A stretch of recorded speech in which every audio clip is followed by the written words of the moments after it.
the old lady that owned a pizza place building in my town.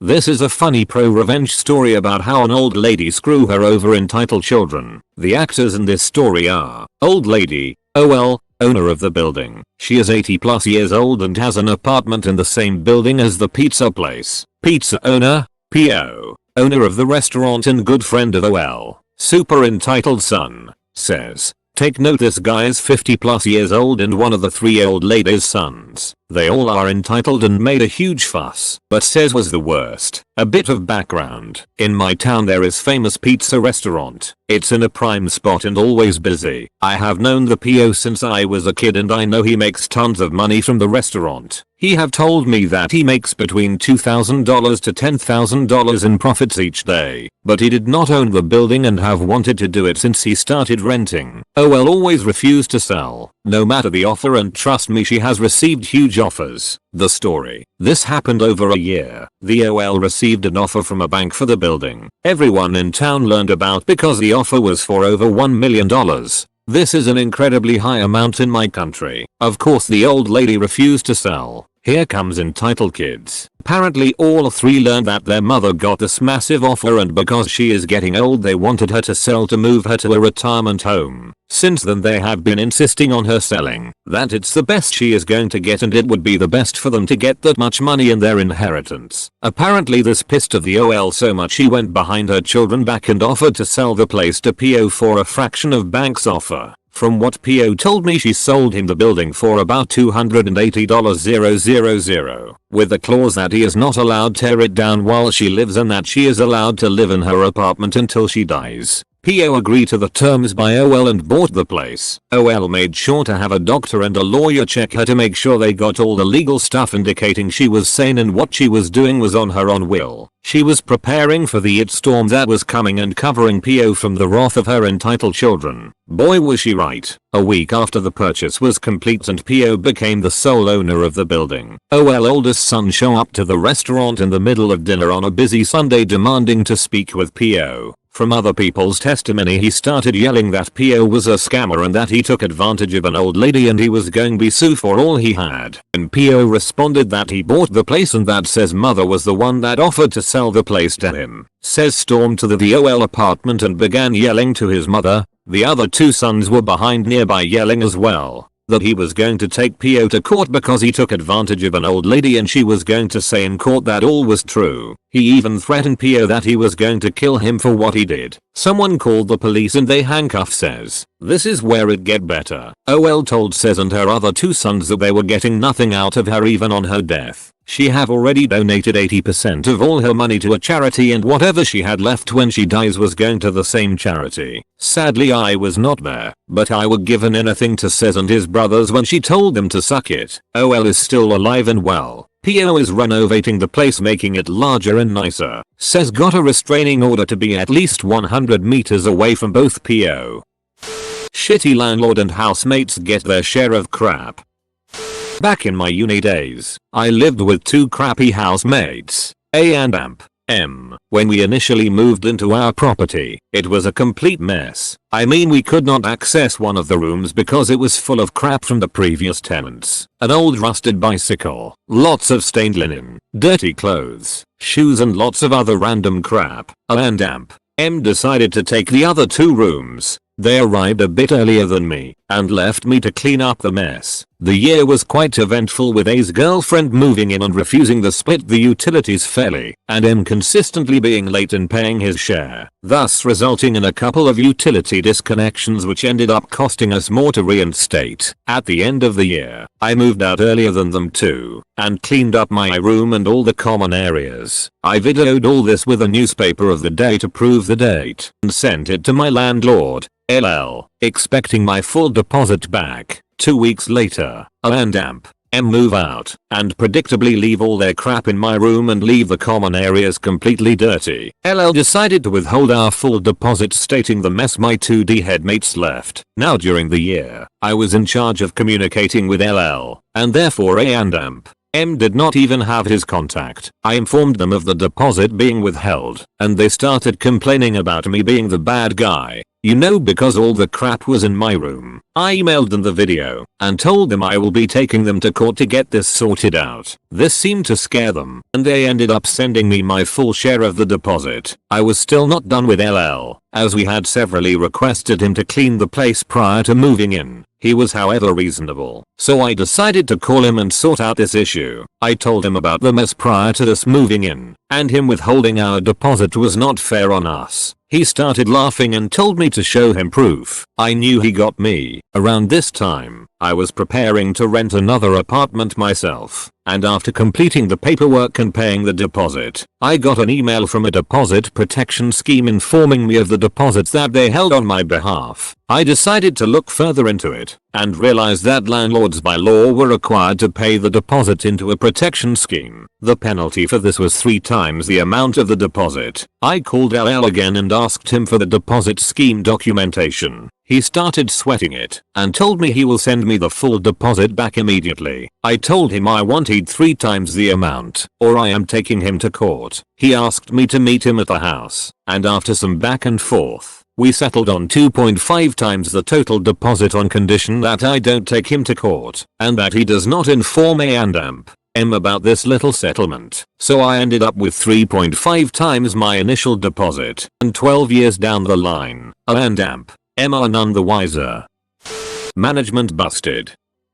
I am the kind of person who lets a lot of things slide, but when I feel wronged I come down hard on those that wronged me. TLDR at end. To start with a little backstory, I was 16 years old and working at my first job at a major fast food chain. The restaurant was a franchise and the franchise owner, let's call him Mike, owned multiple franchise locations across the city. Below him, there was the guy who dealt with the day-to-day operations of the locations. Let's call him Jeff. Now at my restaurant, there was a general manager who I will call Carmela, and multiple shift managers. I worked there for only about 4 months before I secured a better job. I turned in my 2-week notice directly to Carmela. I specifically stated a date in which my employment will end and had a short conversation with Carmela confirming the details. Come my final week, I was scheduled the day before the date I had listed on my notice. Carmela also went off on vacation that week and put a shift manager in charge of scheduling and keeping track of hours. When I showed up for work on my last day, I went to clock in and was unable to do so. Apparently, I was removed from the login system a day short of when I was supposed to be. No problem. I will just record my clock times manually, and I worked my shift like normal while recording my clock times on a piece of receipt paper. At the end of my shift, I had the shift manager post the receipt paper on the corkboard and he sent a message to Carmela to adjust my hours accordingly since I couldn't clock that day. The total time I worked was around 5 hours. I took a picture of the receipt paper showing my hours posted on the corkboard so I was sure I had proof that I was there. Come payday, Jeff was there, and I personally turned my uniform into him and picked up my check. I have always kept a very accurate record of my hours and discovered that my paycheck was short the exact amount of time I worked on my last day. I immediately brought it to Jeff's attention and gave him a rundown of what happened. He gave me his phone number to text him the whole situation and send him the picture I took so that he had it written down. He told me he was going to get it figured out and follow up with me. Over the course of a couple weeks I followed up multiple times with no response. I felt at this point the wait was getting ridiculous, so I got into contact with HR for the restaurant's corporate operations. I was basically told that since I worked at a franchise there was nothing they could do and that I had to get in contact with the franchise owner directly. After failing to find contact information for Mike, I decided to go to the labor board for help.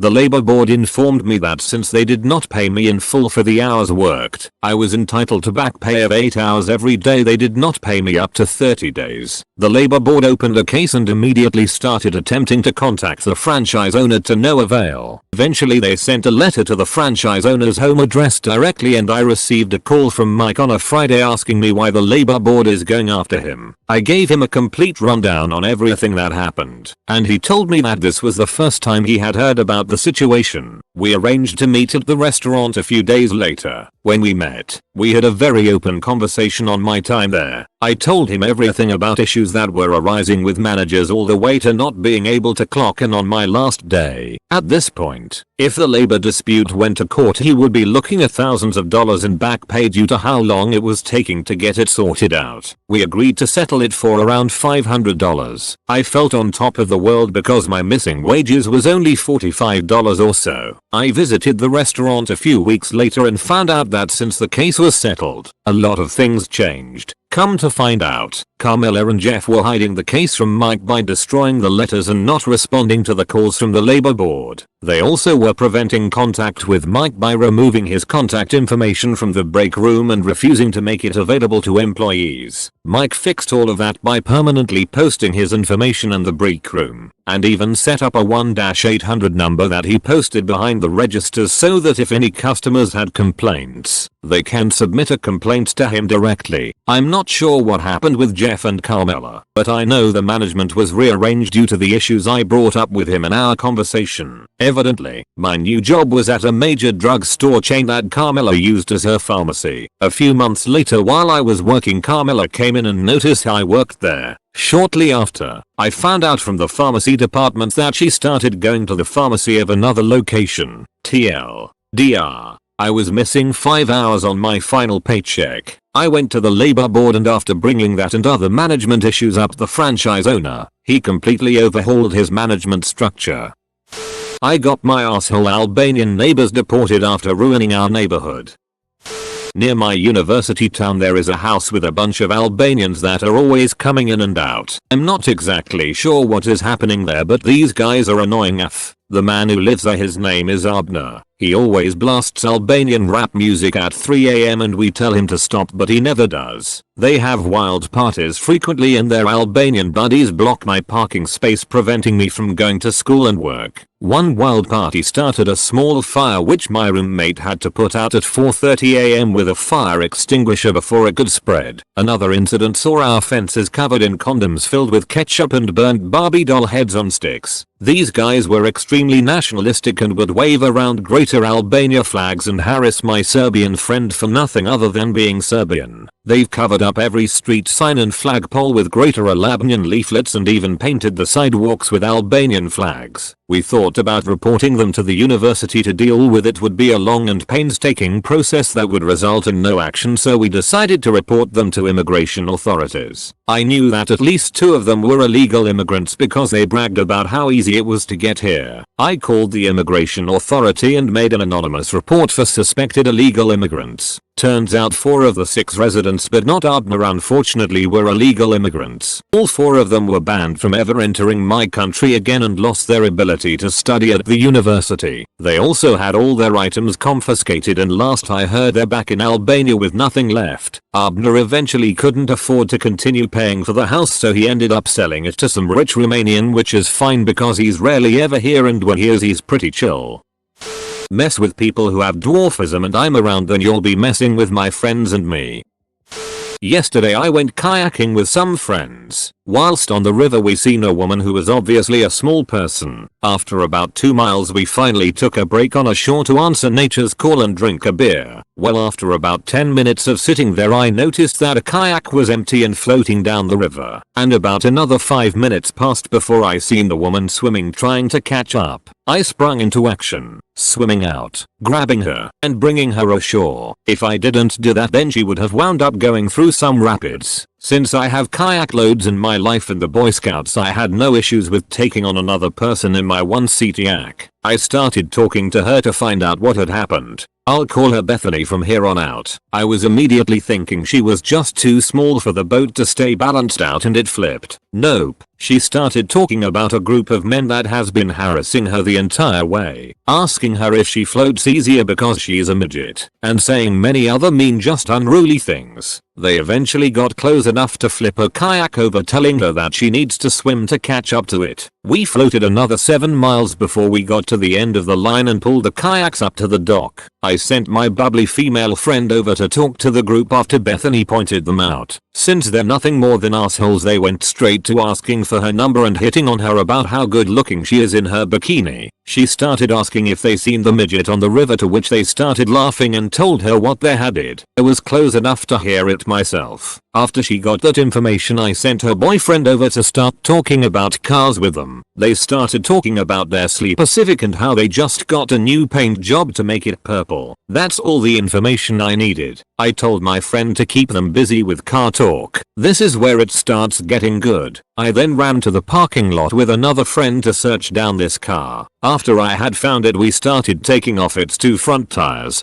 I have a lot of tools in my truck and some jacks I wasn't upset to lose, so this wasn't hard at all. I then sent my fastest running friend to the end of the parking lot with the wheels. When the group of Ashats arrived, they were freaking out over the wheels. My friend then looked over to them, yelling at them that if they wanted to get home they had to run to catch up to them. He rolled them down and started running for my truck, hopped in, and we started to drive away. I told Bethany that I would take her home if she wanted to stay back and watch Karma smoke them in the face, to which she did. On the way out, we got a good look at how far the tires rolled down the hill. Those puppies had to have rolled a good half mile, and watching 5 fat frat ducks trying to run downhill was amazing. I thought that was the end of it, but no it wasn't. By some magical force, the dude that we dished out the revenge on lives close to me. I was outside mowing the front lawn when I seen a purple Civic on the back of a flatbed truck. It finally hit me that the purple Civic used to be the white and green one that sat in the front yard of a house just down the road. The owner, the father of the dude that drove it, and the father of the one who flipped old girl's kayak. Unbeknownst to me, the tire iron that's supposed to be in the car to change wheels in an emergency wasn't in there, so they had to call a tow to get it back. I know why the towing company didn't let them use a tire iron, as it was going to be a better lucrative idea to charge them the full price of a tow. Moral of the story? A really simple one. Don't be an asshole and bully people over disabilities. I just wish I could have heard what the guy said to cover his ass. He more than likely lied, saying he was the victim in all of it. But at least Bethany and I know the truth, and that's all we need. And the best part? After explaining to the kayaking company the situation, Bethany was able to get a full refund and a free pass for another kayaking trip. She invited me and my friends to go with her sometime next week. We'll make sure she doesn't get ducked with on that trip. Edit. Thank you for the silver. It's greatly appreciated.